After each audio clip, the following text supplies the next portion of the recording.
ঝিনাইদহে বজ্রপাতে প্রাণ গেল 2 জনের, আহত আরও 7 জন। ঝিনাইদহ সদর ও শৈলকুপায় বজ্রপাতে প্রাণ গেল 2 জনের, আহত হয়েছে আরও 7 জন। সোমবার 18 মে বিকেলে সদরের মায়াধরপুর ও শৈলকুপা উপজেলার দামুকদিয়া গ্রামে এই ঘটনা ঘটে। মৃতরা হলেন কুষ্টিয়ার মিরপুর উপজেলার নফরকান্দি গ্রামের দিনমজুর আসাদুল ইসলাম 40 ও শৈলকুপা উপজেলার দামুকদিয়া গ্রামের আনিসুর রহমানের স্ত্রী আন্না খাতুন 45। আসাদুল ইসলাম সদরের মায়াধরপুর গ্রামের মাসুদ রানার বাড়িতে দিনমজুর হিসেবে ধান কাটার কাজ করতে যায়। জানা যায়, সদর উপজেলার মায়াধরপুর গ্রামের মাঠে কাজ করছিলেন দিনমজুর আসাদুল ইসলাম। বিকেলে ঝড় বৃষ্টি শুরু হলে তিনি মাঠ থেকে বাড়ির দিকে যাচ্ছিলেন। হঠাৎ বজ্রপাতে গুরুতর আহত হন তিনি।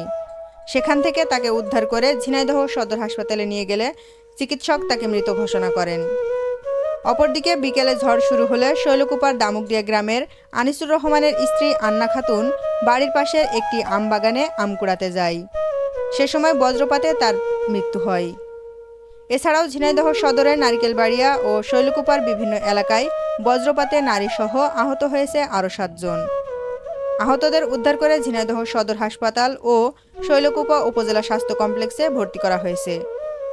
আহতদের মধ্যে শৈলকুপা উপজেলার রঘুনাথপুর গ্রামের শহীদুল ইসলামের স্ত্রী সেলিনা বেগমের অবস্থার অবনতি হওয়ায় উন্নত চিকিৎসার জন্য তাকে ফরিদপুর মেডিকেল কলেজ হাসপাতালে রেফার করা হয়েছে।